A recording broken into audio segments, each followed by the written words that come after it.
Hey everyone, welcome to ABTechnews। আশা করি ভাই বেরাদাররা আপনারা সবাই অনেক অনেক ভালো আছেন।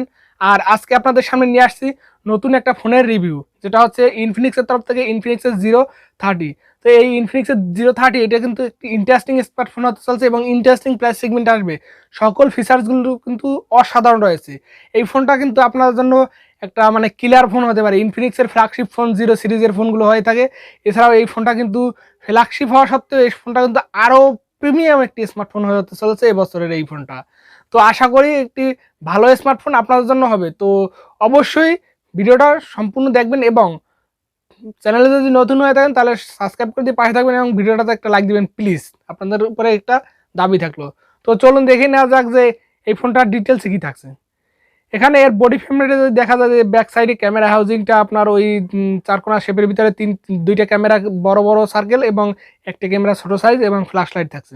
তো বেশ কিন্তু ভালো লাগতেছে এবং এর ব্যাক সাইডের লুকিংটা কিন্তু একটা ম্যাট ফিনিশ, যেটা গ্লাসের প্রোটেকশন, আপনার কর্নিং গয়লা গ্লাসের 5-এর প্রোটেকশন থাকছে, তবে ম্যাট ফিনিশের ডিজাইনের সাথে। এটাতে আপনার পড়বে না, আপনার ফিঙ্গারপ্রিন্ট পড়বে না। এছাড়াও আপনি যদি দেখেন যে এখানে কিন্তু একটা লেদার ব্যাক ফিনিশেরও একটা প্যানেল থাকছে, আপনাদের দুইটা ভেরিয়েন্টে থাকবে। এছাড়াও আপনার এর ক্যামেরা হাউজিং বা ডিজাইন যদি আপনি বলেন যে ডিজাইন কিন্তু সব ফোনের থেকে আলাদা এবং এর ডিজাইনটা কিন্তু আপনাদের অবশ্যই ভালো লাগবে, প্রিমিয়াম লুক দেবে অবশ্যই আপনাদের, এবং হাতে ধরলেও প্রিমিয়াম একটি স্মার্টফোন মনে হবে।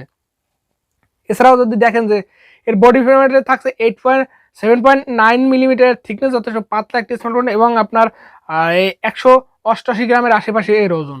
এছাড়াও কর্নিং গয়লা গ্লাস আছে, তো ফ্রন্টে প্রোটেকশন থাকছে এবং ব্যাক সাইডেও আপনাদের কর্নিং গয়লা গ্লাসের একটা প্রোটেকশন থাকবে আর একটা আপনার লেদার ফিনিশ। এছাড়াও ডুয়েল সিম কার্ডের স্লট থাকবে এবং IP50 ওয়াটার ডাস্ট রেজিস্ট্যান্ট থাকছে, যেখানে সিটে কাটা পানি এবং ধুলোবালি এগুলা প্রোটেক্টেড করবে। তো এটি কিন্তু ভালো স্মার্টফোন হতে পারে আপনার জন্য। বডি ফ্রেমে কিন্তু অসাধারণ কিছু রয়েছে। এছাড়াও এর ডিসপ্লে সেকশনে যদি দেখা যায় যে অ্যামোলেড টাচ স্ক্রিন রয়েছে, যেটা 16M কালারসের এবং যার সাইজ হচ্ছে 6.78 ইঞ্চি একটি ডিসপ্লে, যেটা 111M কালারসের একটি ডিসপ্লে, যার সাথে থাকছে আপনার রেজুলেশন হিসেবে 1024 পিক্সেল এবং কুলিশনা অ্যাসপেক্ট রেশিও 388 পিপি ডেন্সিটি একটি ডিসপ্লে, যেটা আপনার কর্নিং গয়লা গ্লাস ফ্রন্টে প্রোটেকশন, এছাড়া 5-এর প্রোটেকশন, এছাড়াও আপনার 144 Hz refresh rate, HDR10+ update, 950 nits pick brightness.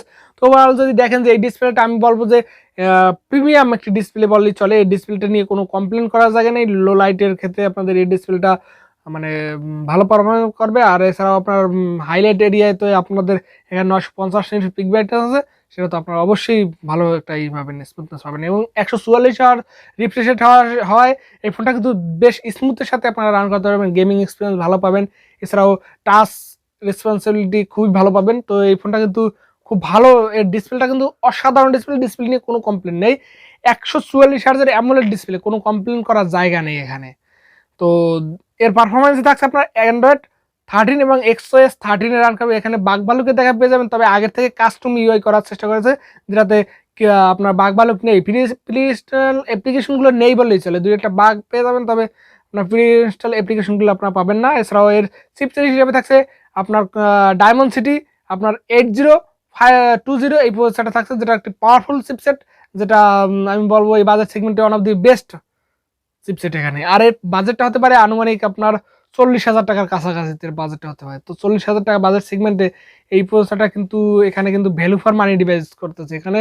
আমি আপনাদের বলবো এই ফোনটা কিন্তু রেকমেন্ড করার মতন একটি স্মার্টফোন। এছাড়াও যদি দেখেন যে এর র্যাম হিসাবে থাকছে 12 GB এবং আপনার 256 GB একটা রোম ভ্যারিয়েন্টের সাপোর্ট থাকছে একটাই আপনার শুধু, এছাড়া কোনো ভ্যারিয়েন্ট নেই এখানে। আর 8 GB আপনার ভার্চুয়াল র্যামের সাপোর্ট পেয়ে যাবেন। তো 20 GB র্যাম এখানে কিন্তু আপনারা পাচ্ছেন। এছাড়াও 256 GB রোম পাচ্ছেন, তো এটা কিন্তু বেশ ভালো মানের। এছাড়াও গেমিং এক্সপিরিয়েন্স যদি বলেন যে PUBG, free fire, F49, COD সকল গেমগুলো এই বাজেট সেগমেন্টে যত ফোন আছে সব ফোনের মতন হুবহু কম্পিট দিয়ে বেস্ট বেটার কিছু নিয়ে আসতে পারে। কারণ এখানে আপনার যদি 8 Gen 1 প্রসেসরও না থাকে কলকামের, তার থেকেও খারাপ প্রসেসর না কিন্তু আপনার এই প্রসেসরটা আপনার কোথাও গিয়ে 865-এর থেকে ভালো পারফর্ম করে এই প্রসেসরটা। তো কেমন পারফরমেন্স হবে আপনাদের বুঝতে পারছেন। এছাড়াও এর আন্তঃ বেঞ্চমার্ক করে আপনাদের ডিসপ্লেতে দেখিয়ে দিচ্ছি, আপনারা দেখে নিন কষ্ট করে একটু। এছাড়া এর ক্যামেরা থাকছে আপনার 50 মেগাপিক্সেলের ওয়াইএস সেন্সর, বাদ বাকি ওই 2 মেগাপিক্সেলের তো জাতীয় লেন্সগুলো থাকবেই, এগুলো বাদ রেখে 50 মেগাপিক্সেলের YS sensor one of the best sensor, এখানে কমপ্লেন করার জায়গা নেই। এছাড়াও সেকেন্ডারিতে সেলফি ক্যামেরা হিসেবে থাকছে 32 মেগাপিক্সেলের সেলফি ক্যামেরা। তো এখানেও কিন্তু কমপ্লেন করার জায়গা নেই। এছাড়াও আপনার 2K 30fps এ ফ্রন্ট সাইডে রেকর্ডিং করতে পারবেন এবং ব্যাক সাইডে আপনারা 4K 60fps এ ভিডিও রেকর্ডিং এর সাপোর্ট পেয়ে এবং যেটা ওয়াইএস এর সাপোর্টের সাথে ওয়াইএস এর সাথে আপনার 4K 60fps এ ভিডিও রেকর্ডিং এর সাপোর্ট পেয়ে যাবেন। তো এই দিকটা কিন্তু যথেষ্ট ভালো থাকছে। এছাড়া ডুয়েল ভিডিও মুড থাকছে, ক্যামেরাতে অনেক ধরনের ফিচার্স থাকছে। তো এটা ডিটেলসে যখন রিভিউ ইউনিট আপনারা আমাদের কাছে পাঠাবে তখন আপনাদের রিভিউ করে দেখিয়ে দেবো। এছাড়াও আপনার ডুয়েল স্পিকার সাপোর্ট থাকছে, 3M জ্যাকের সাপোর্ট থাকছে, এনএফসি সাপোর্ট থাকছে, এফএম রেডিও সাপোর্ট থাকছে, USB type C port OTG support থাকছে, ওয়াইফাই 6 এর সাপোর্ট থাকছে, ডুয়েল ব্যান্ড হটস্পটের সাপোর্ট থাকছে, জিপিএস এর সাপোর্ট থাকছে। এছাড়াও under display optical fingerprint sensor থাকছে, যেটা একদম ফাস্ট এবং অ্যাকুরেট একটি ফিঙ্গারপ্রিন্ট সেন্সর।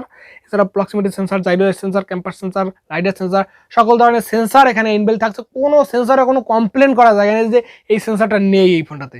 এছাড়াও এখানে থাকছে লিথিয়াম পলিমার নন রিমুভেবল একটি 5000 mAh এর ব্যাটারি, আর যার সাথে থাকছে আপনার 80 ওয়াটের একটি ফাস্ট চার্জার। তো 80 ওয়াটের একটি ফাস্ট চার্জার দিয়ে এই ফোনটা মানে যদি আসে, আমার কোথাও কি ধারণা হচ্ছে যে 120 ওয়াটের চার্জার থাকবে এই ফোনটার সাথে, 120 ওয়াটের চার্জার এবং 5000 mAh ব্যাটারি। আর এই চার্জারটা দিয়ে ফোনটাকে চার্জ করতে প্রায় 10-15 মিনিটের মতন সময় লাগবে। তো বেস্ট ইন্টারেস্টিং একটি বিষয় কিন্তু। এছাড়া এর কালার হিসেবে থাকছে আপনার গ্রিন আর আপনার গোল্ড, দুইটা কালার ভেরিয়েন্টে থাকবে।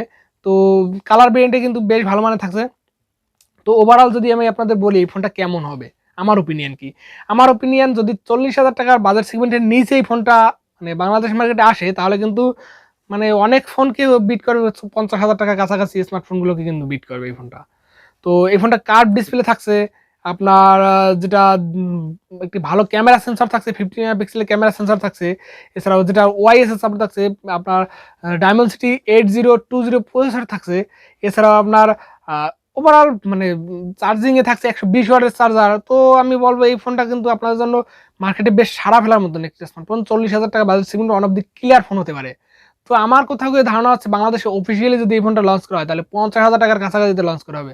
তো 50,000 টাকা বাজেট সেগমেন্টে কিন্তু অফিসিয়াল মার্কেটে মানে আপনাদের আমি বলবো বেশ ভ্যালু ফর মানি ডিভাইস হতে পারে। কারণ এই বর্তমানে যেরকমের ফোনের দাম বা স্যামসাং এর ফোনগুলো ফ্ল্যাগশিপ ফোনগুলোর দাম যদি দেখেন যে আপনার A34 এর দাম আপনার 50,000 টাকা, তো সেই দিকে তাকালে এই ফোনটা কিন্তু best value for money device হতে পারে। তো এই ফোনটা কেমন লাগলো অবশ্যই কমেন্ট করে জানাবেন, এবং নেক্সটে কোন ফোনের রিভিউ দেখতে চান এবং কি নিয়ে ভিডিও দেখতে চান বা কোথাও কোনো যদি ভুল ত্রুটি হয় সেটা অবশ্যই কমেন্ট করে জানাবেন। তো আশা করি সবাই ভালো থাকবেন, সুস্থ থাকবেন, দেখা হচ্ছে নেক্সট ভিডিওতে। বাই দ্য ওয়ে সাবস্ক্রাইব করে পাশে থাকবেন।